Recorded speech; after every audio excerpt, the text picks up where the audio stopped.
Hello guys, welcome back to another lecture of radiology. So today we are going to discuss a very boring topic, that is arthritis, right? You guys must be wondering arthritis में क्या होता है? Arthritis में क्या पढ़ना है? So we used to cram things when we were of your age. Today I'm going to try to simplify this topic for you so that you also can make a diagnosis of various types of arthritis that we are going to study today. Most of these patients, what they will present with you, they can come with complaints of stiffness in the joints, then they can come with complaints of swelling in the joints, right? And after that, what will happen? After that, what will happen? There will be, X-ray will be done for these patients.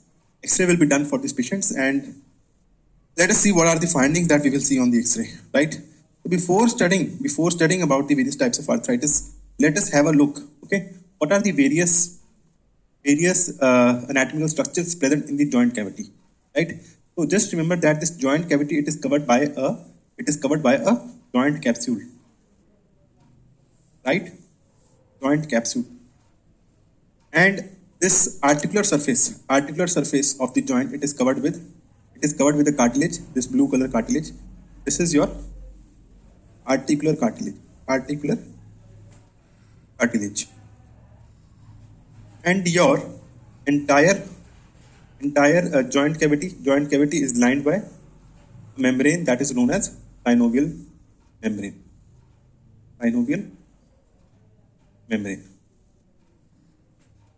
Right? So these are the important structures that you should know. We have a joint capsule. Within the joint capsule, we have the synovial membrane. Synovial membrane is involved in rheumatoid arthritis. And this is your hyaline cartilage or articular cartilage, right? And this joint cavity, it is filled with synovial fluid, right? So this is what you are going to find in a normal joint. Now, two important terms that you guys should be aware of before we talk about various types of is that enthesis. What is enthesis? Enthesis is the anatomic zone of transition between the tendon and the ligament, right? So wherever your tendon or ligament it is attaching to the bone, that zone of transition is known as enthesis. And what is erosion? Erosion is basically, destruction of part of the bone is known as erosion. That is very simple. Hyperostosis is exuberant ossification of ligament or tendon. And osteophyte, it is degenerative bony outgrowth. Right? Now, guys, let us talk about the various classification of the arthritis. So let us divide the arthritis into one is non-inflammatory, and the second group is your inflammatory arthritis.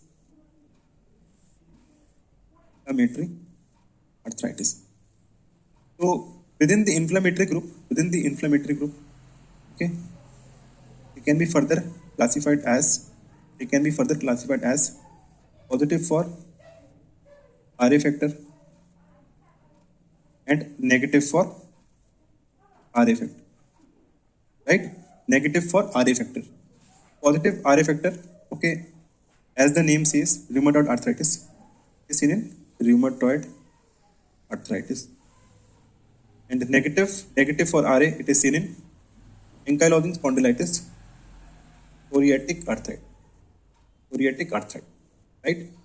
Within the non-inflammatory group,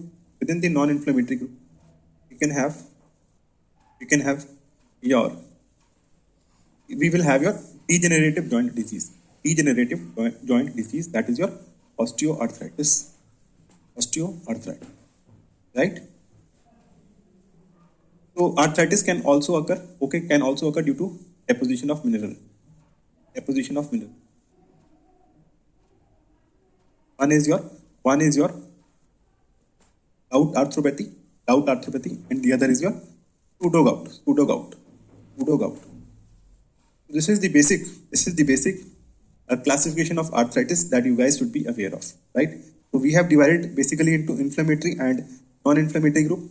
Within the inflammatory group, we have the arthritis which is positive for RA, that is your rheumatoid arthritis, and the arthritis which are negative for RA, these include your psoriatic arthritis, your ankylosing spondylitis, right? Your Rhetus disease, then arthritis that is seen in inflammatory bowel disease, that is also negative for RA, right? It can also, non-inflammatory group will include your osteoarthritis. Well, the one thing that you are going to take from this lecture is from this slide, right? One thing that we are going to learn today is this slide. This is the most important slide of this lecture, right? So this is the concept that you guys should be. How to differentiate between osteoarthritis, that is your degenerative joint disease, versus your inflammatory arthritis. Okay, inflammatory arthritis. So degenerative joint disease, okay, it is going to occur in the elderly patients. Why? Degenerative joint disease will occur due to the physical stress on the joints. So it is going to occur in the elderly. Okay, whereas inflammatory joint disease can occur in the adult age group. This is the first most important, right? Then the second most important point is that the involvement of the joints in the degenerative joint disease is asymmetrical. Asymmetrical joint involvement means that, if a patient is having osteoarthritis of the knee, so his one joint can be normal, the other can be abnormal, right? If there is any osteoarthritis of the hip joint, there can be stress on some one joint, and there can be osteoarthritis of just one joint, right? So it is asymmetrical. And if we talk about inflammatory joint disease, that is due to some antibody production within the body, and if it is going to involve any joint, it will always be both the joints. For example, a rheumatoid arthritis, it is involving your fingers of the hand, right? Then it is going to involve both the fingers. It is not going to involve just fingers on the right side, right? So this is what we mean by symmetrical involvement, that is seen in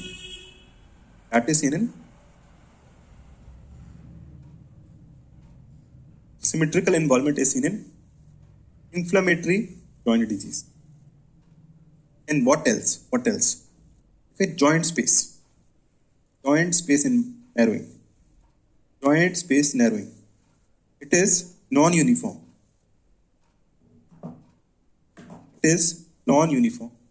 In degenerative joint disease, and it is uniform in inflammatory joint disease. What do you understand by uniform and non-uniform joint space narrowing? For example, if this is the knee joint space, right? So in osteoarthritis, that is your degenerative joint disease, you will see that there will be narrowing. Only in the medial aspect of the joint. But if you will see a case of rheumatoid arthritis, you will see that there will be uniform narrowing of the entire joint space. What non-uniform narrowing will be seen in osteoarthritis, in which there will be narrowing seen only in the medial compartment. Whereas in rheumatoid arthritis, you are going to see uniform loss of joint space. Then erosions. Always remember, erosions will never be seen in degenerative joint disease, whereas erosions will be present in inflammatory arthritis. And then another important point, that is osteophytes. Osteophytes will be present in degenerative joint disease, whereas it will be absent in inflammatory osteoarthritis, right? So guys, these are the few important points that we should know about the difference between the osteoarthritis and inflammatory arthritis. So let me just revise it for you. In osteoarthritis, there will be joint space narrowing in the elderly patients, whereas in inflammatory arthritis, it can be seen in the adults as well. Or osteoarthritis will be asymmetrical in distribution. Asymmetrical means that it can involve one joint on one side, whereas the joint on the other side can be normal. Joint space narrowing is uniform in inflammatory arthritis, whereas it is non-uniform in osteoarthritis, right? right? Then guys, the fourth point was erosions was present in the inflammatory arthritis, whereas erosions was absent in the osteoarthritis. And fifth was osteophytes. Osteophytes will be seen in your degenerative joint disease. Then guys, let us talk about two important points about the rheumatoid arthritis and the signs that you are going to see. Right? It is seropositive for RA factor. Right? It is a connective tissue disorder. Synovial joint involvement is seen, right? And females more than males is the predisposition for rheumatoid arthritis. Then what is the pathophysiology of rheumatoid arthritis? Okay. So guys, just remember, I told you that this maroon membrane just inside the joint capsule, this is your synovial membrane. Synovial membrane. The main pathophysiology of rheumatoid arthritis is hypertrophy and proliferation of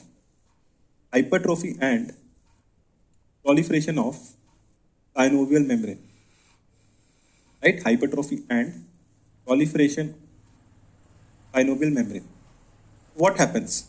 When there is hypertrophy? So in this, inflammatory reaction has started. Inflammation of the joint has started.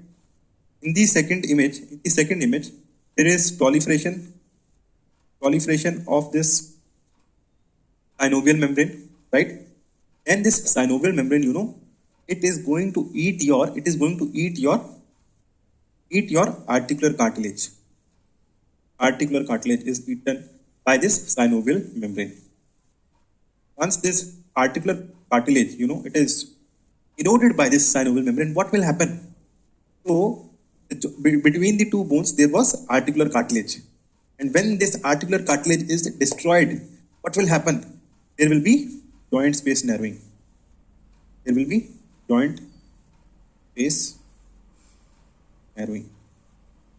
Right? And what is this synovial membrane going to do? This proliferation of the synovial membrane adjacent to the articular cartilage, it is going to erode this cartilage. ये जो synovial membrane है that is proliferating, it is going to erode this cartilage. It is going to erode this bone, and because of this erosion of the bone by the synovial membrane, you are going to see periarticular erosions. Periarticular erosions will be seen, right? And in the third stage, you will see that there is ankylosis. There is fusion of the joint. Is seen. This is the basic physiology that you should know that is happening. Okay, and because of this, you are going to see the various features, various imaging findings. So there is proliferation of the synovial membrane. This proliferation of synovial membrane, it is bilateral, it's symmetrical. It means that both the joints are involved on either side. Bones involved are those of hands, and feet are predominantly involved, right? What are the early changes? Early changes will include periarticular erosion. Periarticular erosion will be seen. Because of this inflammation around the joint, the density will be decreased. The density of the bone around the joint will decrease. This is known as extra-articular osteopenia. Basically, there is decrease in the density of the bone around the joints, and this decrease in density is known as osteopenia. And the third thing that you are going to see is uniform loss of joint space. These are the predominant features that you are going to see in a patient with rheumatoid arthritis. If this is an X-ray of the hand, the patient comes with complaints of morning stiffness. He or she comes with complaints of swelling within the fingers. You get an X-ray done for this patient, right? Just imagine yourself sitting in an OPD, patient coming with complaints of swelling in the fingers, right? You get an X-ray done, and on the X-ray, what you are able to see? You look at the joints. That is your proximal interphalangeal joint. You see erosions around the joint. periarticular erosions can be seen. Then what you see? You see osteopenia. And in this case, in the third distal interphalangeal joint, what we can appreciate, just try to look at this joint. Just try to look at this joint, and this is the normal. There is joint space narrowing, which is uniform, right? And this is an X-ray of the other hand. In the other hand also, you see that the fingers are involved. There is absence of the joint cavity. There is narrowing of the joint space. There is